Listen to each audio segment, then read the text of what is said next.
Siapa di sini yang suka ke perpustakaan? Entah perpustakaan umum, khusus, daerah, kabupaten, nasional, bahkan internasional? Kalian tahu nggak kalau perpustakaan masa kini sudah mulai merambah ke Society 520? Penasaran kan? Sebelum kita membahas lebih lanjut, Assalamualaikum warahmatullahi wabarakatuh. Perkenalkan, nama saya Puput Fadilah, NIM 20644, mahasiswa Pendidikan Bahasa Indonesia. Oke, konsep Society 520 itu apa sih? Pasti kita pernah mendengar era 1.0, era 2.0, era 3.0, hingga revolusi industri 4.0, hingga era sekarang yakni 5.0 atau 5.0.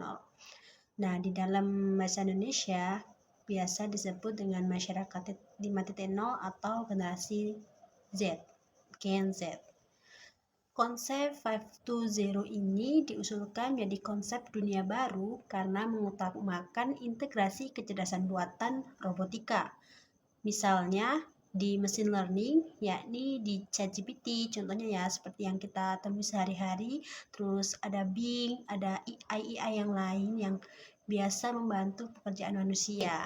Secara harfiah, Society 520 ini diusulkan oleh Jepang dengan berpusat kepada manusia untuk menyeimbangkan solusi atas permasalahan sosial dan ekonomi melalui sistem antara dunia nyata dan dunia maya.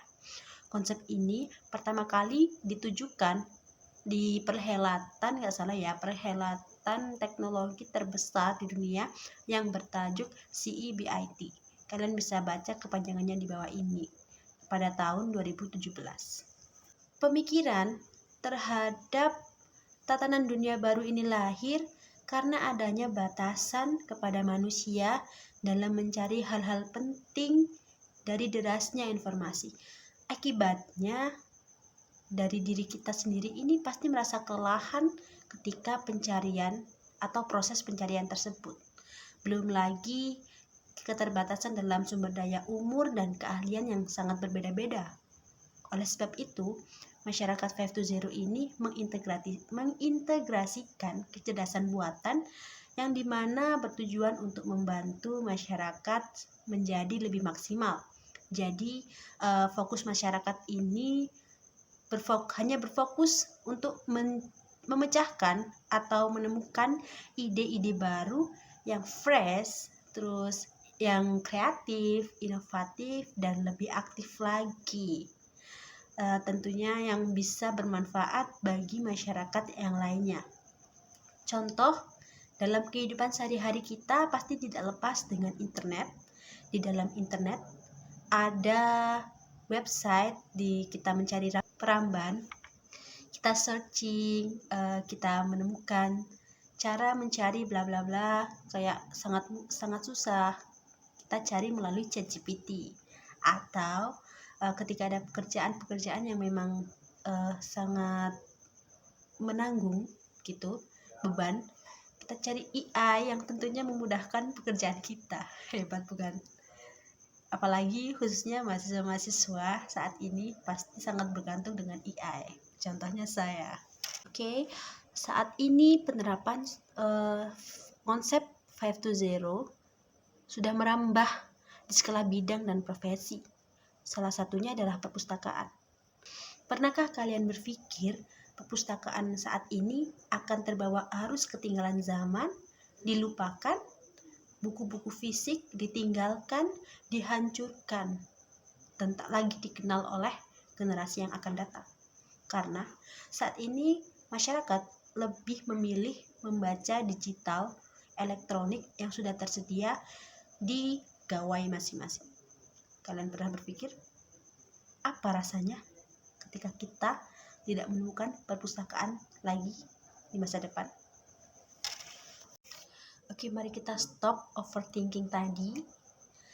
Rupanya konsep 520 ini sangat tepat untuk diterapkan di perpustakaan, khususnya di perpustakaan perguruan tinggi loh teman-teman.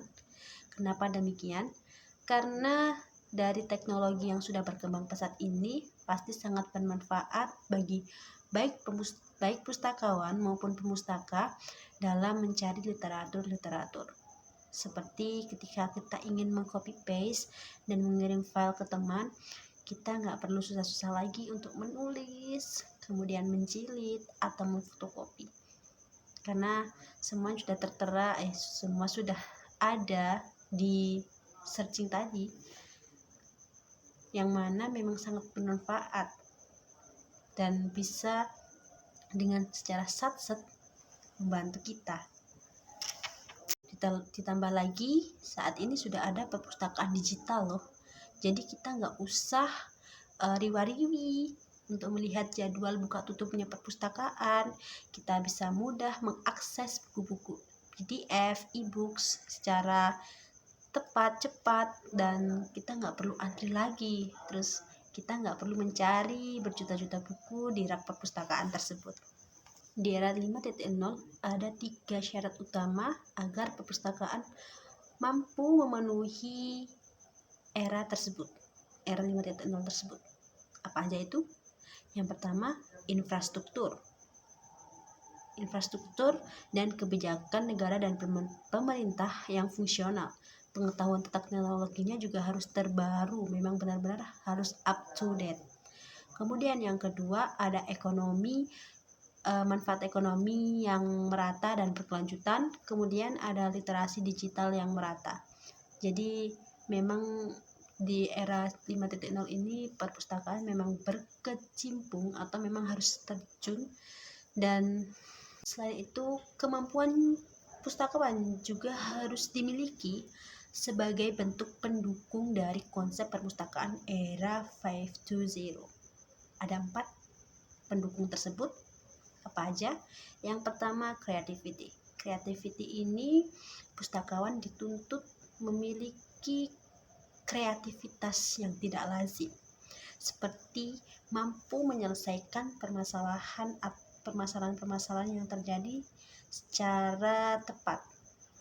Yang kedua, ada critical thinking di sini itu pustakawan dituntut untuk berpikir secara logis dimanapun dan di situasi apapun. Selanjutnya ada communication, yakni komunikasi yang menyampaikan suatu pesan, suatu makna, atau suatu pikiran yang dianut secara bersama-sama. Selanjutnya yang terakhir ada collaboration, teman-teman. Selanjutnya ada collaboration, yakni bentuk kerjasama tim secara langsung atau tidak langsung, yakni pustakawan dituntut untuk berkolaborasi dengan unit kerja yang dinaunginya, seperti membuat kursus bahasa, kemudian ada literasi, kemudian ada seminar yang memang bermanfaat dan memanfaatkan pemustaka. Bukan pemustaka saja sih, semuanya. Jadi sama-sama saling berkolaborasi, kerjasama untuk memberikan layanan yang terbaik, seperti itu. Oke teman-teman, apakah kalian sudah paham mengenai konsep perpustakaan 5.0? Kalau sudah paham, alhamdulillah banget, soalnya saya juga sama-sama belajar seperti kalian. Oke, sebelum video kali ini saya tutup, saya akan sedikit berbicara. Dimanapun kalian menemukan perpustakaan, apapun perpustakaannya, apapun bentuk infrastrukturnya, jangan pernah berhenti mencari ilmu, jangan pernah berhenti membaca buku, dan jangan pernah berhenti menggali informasi. Karena perpustakaan hadir untuk menjadi tempat, menjadi wadah, menjadi jembatan bagi kita untuk berkonsultasi.